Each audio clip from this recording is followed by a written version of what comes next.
All right, well, here it is. This is that brioche.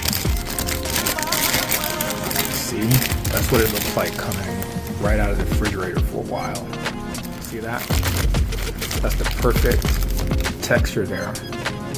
And once I take it out, it's just going to be so delicate soft. It's ready, so I can do anything with that now. So I just wanted to show it to you, but I'll show you what I make with that a little bit later. So, alright, I hope y'all have a great day. Okay, so the first thing that I did is I divided it in half, right? So I had 1384, so I divided it in half. So this is approximately 692 on each side here. Alright, so I'm gonna put some flour down here because it's kind of sticky first.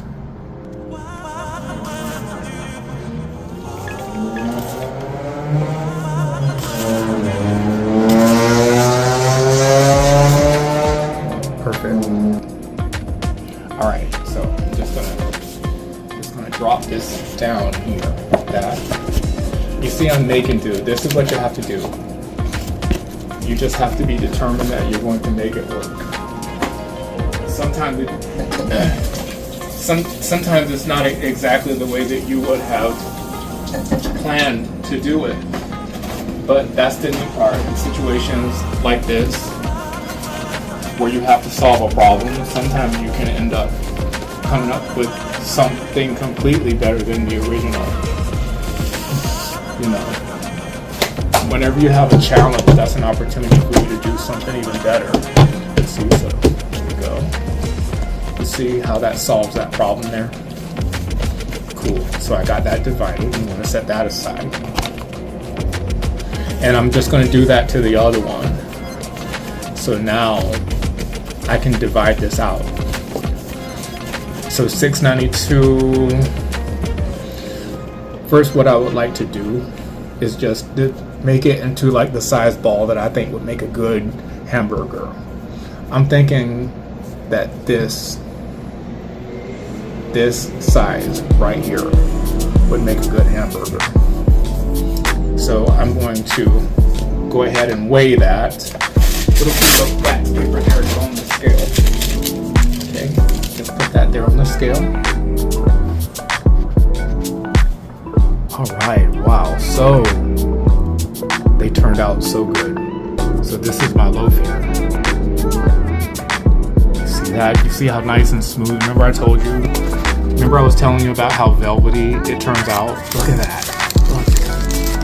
That's so soft. Look at that. Look at that.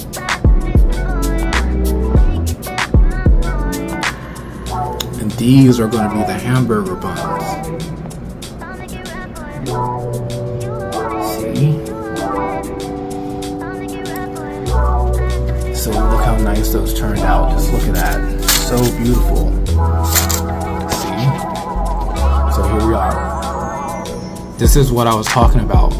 It gets so velvety smooth. The texture improves the longer you let it develop in the refrigerator.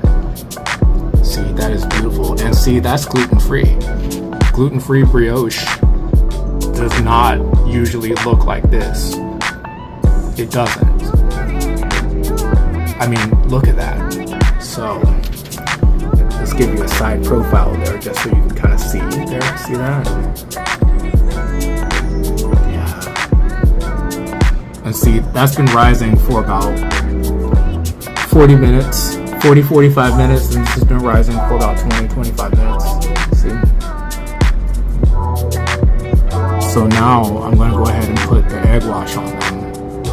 You don't want to put it on too early, but at the same time, you don't want to put it on right before you put it in the oven. But I'm really proud of it. Really proud of these. Look at that. Nice. So this is not my favorite brush, this silicone brush here. But one of the advantage of it is that it's very easy to clean. Like you can really get it nice and clean. But because the bristles on it are so big, it tends to put too much egg wash down. And if you want to put like a really beautiful thin coat of egg wash on something, it really, the ones that are the nylon bristles actually work best. Actually, the best ones are the ones that are the hair bristles, but the nylon ones are the ones that I tend to prefer just because they're nylon. But now I don't really know what to think with all the stuff about microplastics. So, but anyway, what I do, the neat thing about this is that I can literally use that. Just break the egg yolks with that. Break it up real good, and once you've broken it up real good with the bristles, then you can just very gently get it all mixed in. See that? Just like you're mixing paint. See that? See how beautiful? That is called a French egg wash. This is 1 egg yolk to about 1 tablespoon of heavy cream. Now you can use powdered heavy cream, and it works pretty good, but it doesn't work quite as well as the liquid. You can also use powdered eggs as well. All of it will work, but the fresh eggs and the fresh dairy always work the best.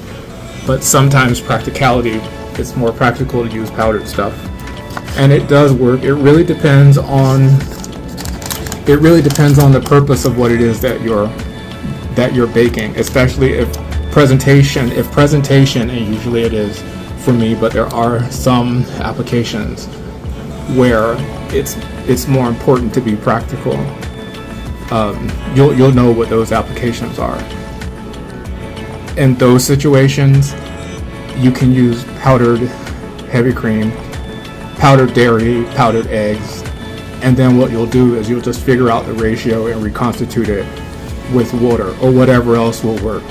Now, if you want to do something vegan, this is not vegan. It has dairy and it has eggs in it. So since it already has dairy and eggs in it, and the egg wash has dairy and eggs in it, then this is fine. This egg wash is fine for treating these. But if you were doing a vegan brioche, you couldn't use the dairy or the eggs. So you would want to use something different, like possibly oat milk or almond milk. And then for the eggs, you would use something like agave syrup. Agave syrup works very good for the egg substitute. So you would just, almost the same ratio, 1 tablespoon of agave syrup, but about 2 tablespoons of some sort of non-dairy milk alternative. Oat is my favorite for stuff like that, but some people don't tolerate oats.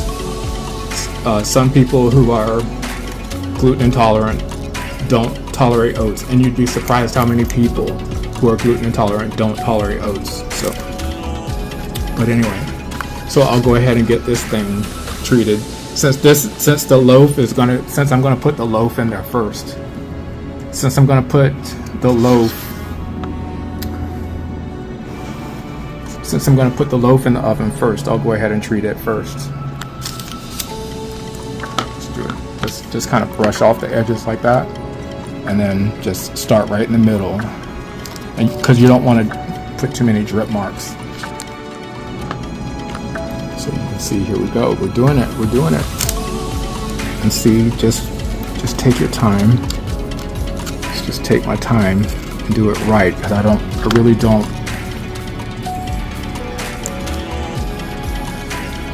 I don't want to get sloppy and then end up getting egg wash all over the paper either. You don't want it all over the parchment paper, but you also don't want it to get messy and just start running between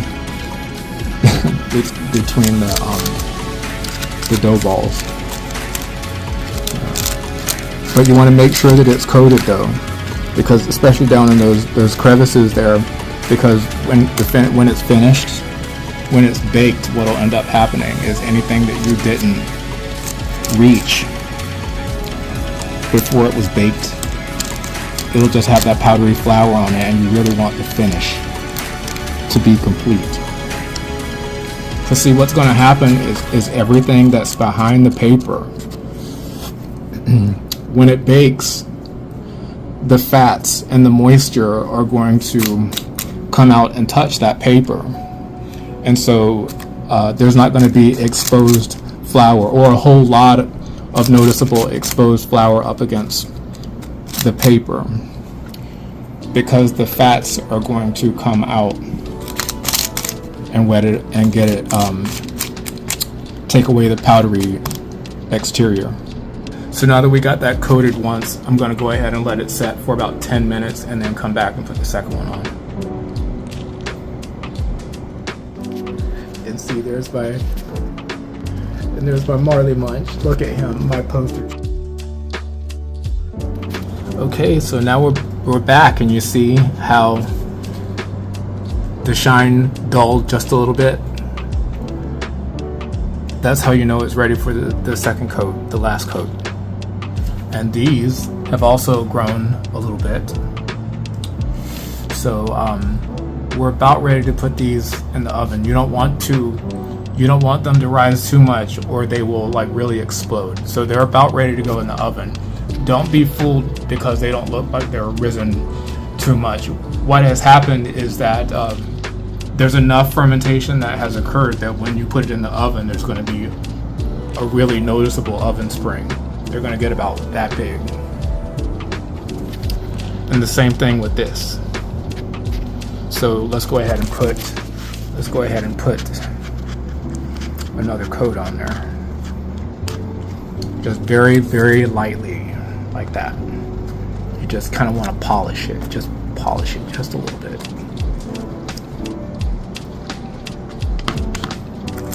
Very thin.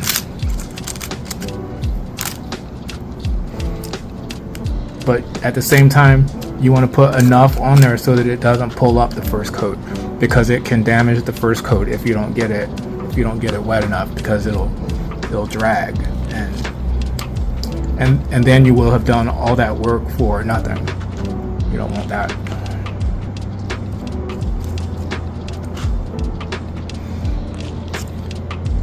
You can really see now that it's risen a good amount, because when I touched it with the brush, it kind of bounced a little bit. I saw it. Call it that fat bounce ratio thing, is what we used to call it. It's got a really nice fat bounce ratio. All right. Let's just make sure that the edges look good. All right, and then we'll just we'll let that cure just a little bit, and then we'll put it in the oven. Okay, so now for the hamburger buns, we're ready to go ahead and get those ready. So we're just going to prepare them the same way. Just go ahead and brush them like that. Get them. And I'm only going to do one coat on them. I'm thinking just one coat. And you just want to make sure that you don't put too much, just like that, but get all the way to the bottom without making a puddle underneath it.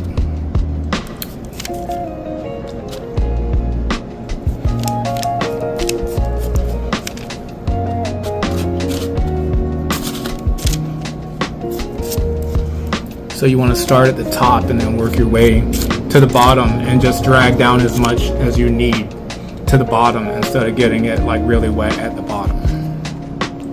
All right, look at that. See, that's about ready to go in the oven there. And these are almost ready too. Okay. All right, so that's about ready to go in the oven. But I think what I'm going to do is go ahead and put these in first, because these single buns are more prone to cracking open. So I'm going to go ahead and bake them first. But before I bake them, I'm going to sprinkle poppy seeds on half of them. I'm going to put the poppy seeds on these 3 right here. Instead of going like that, it'll keep them more away from the rest of them to put them here. Also, these are the 3 bigger ones. They're pretty uniform, big. Yeah, I'm going to do that.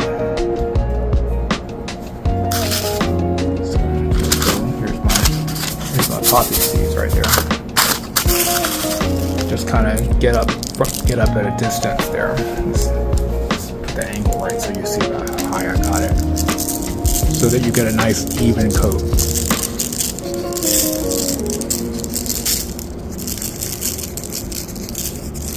I kind of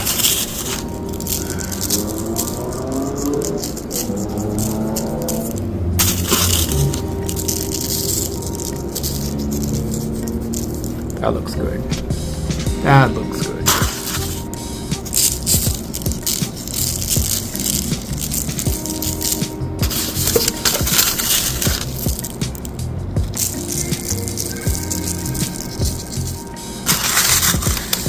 You can kind of see where I missed a spot because it didn't stick, but that's okay.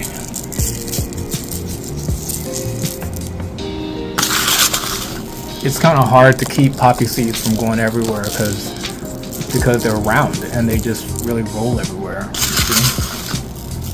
But you want to give it enough coverage because there's going to be expansion. So when it gets bigger, it's going to literally spread the poppy seeds apart from each other a little bit, and it will look like there's less. So even though you don't want to just cover it with too many, you want to make sure that you have enough so that it looks like something when they expand.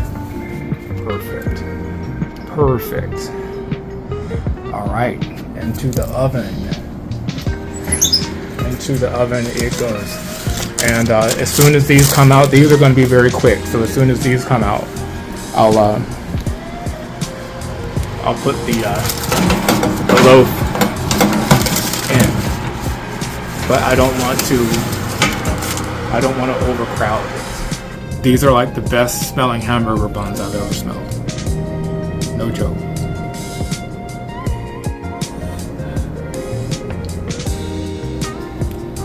Check them out. There it is. There they are. Look at that. Okay, see, and they are so. You can tell just by the way that I'm picking them up that they're very, very light. And check out how soft. See that? That is not like a regular gluten-free roll. See how soft that is? Would anybody be interested in buttermilk sourdough gluten-free brioche that's very light and soft like that?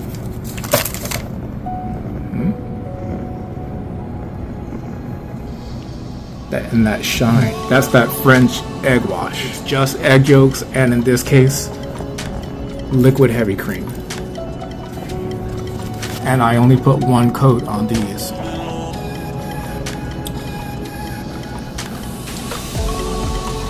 That's just how potent the French egg wash is.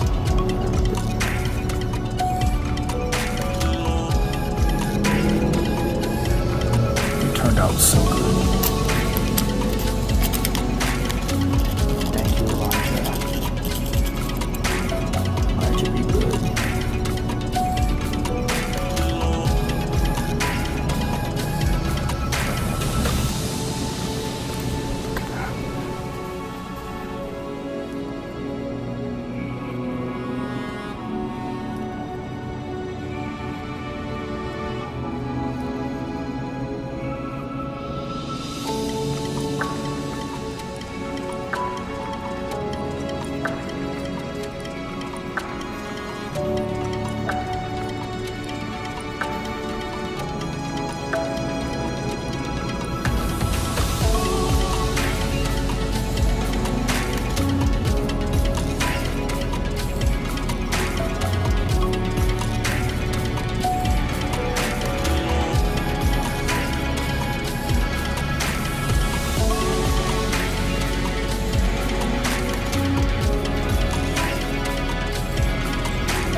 That one right there.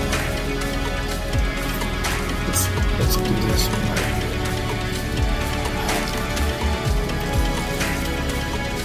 So nice and soft.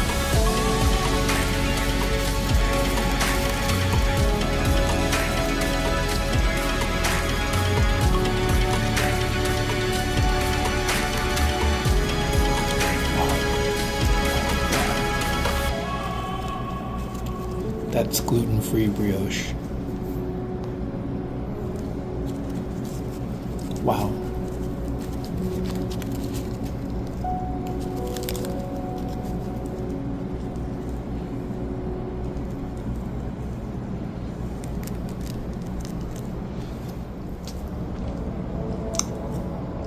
Wow. The flavor is perfect and it's very delicately sweet. You can definitely taste the butter. It's really nice and buttery and it's soft, but at the same time, it still has structure to it. And it definitely has a sweetness, but it's not sweet like a dessert, but it's just slightly less sweet. It's just perfectly sweet. This would be like the type of sweetness that you would expect from a Hawaiian roll. Those King's Hawaiian rolls. This has like the texture and also a flavor that resembles the King's Hawaiian roll, but much richer, a much richer flavor, because this is real brioche. You would not really tell too much of a difference between a non-gluten-free brioche and this one. It's very, very similar. Very buttery, nice and sweet, and you can see that it's tender and soft, just a perfect texture. And the brownness, the type of browning that you get here is that natural golden brown, not that really that off grayish type brown. It's a real golden brown, and also you can see the beautiful. You can also see the beautiful yellow color of the bread itself from the egg yolks. You're getting the color of the egg yolks and also the color of the butter, but it's just a natural. It's a really natural color, not that really unnaturally like way too bright white color, but it's a really natural color. But yeah, this, you can see how nice and soft it turned out.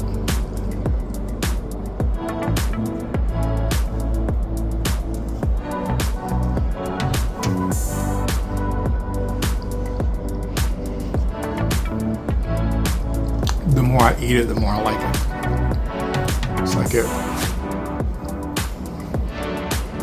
I loved it from the beginning, and what I'm just saying is that it's got one of those flavors that makes you just want to keep eating it and keep eating it. It's not what people expect from gluten-free bread.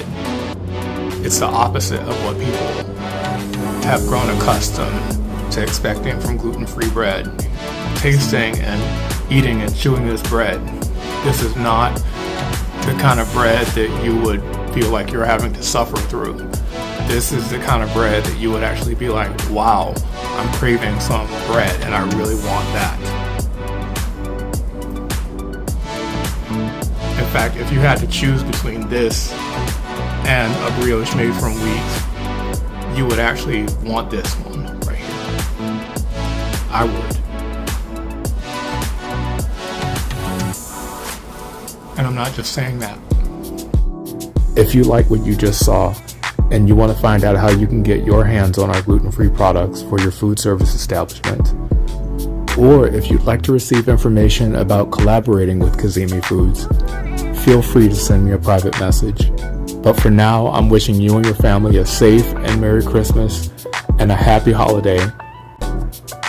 And we'll see you in 2026.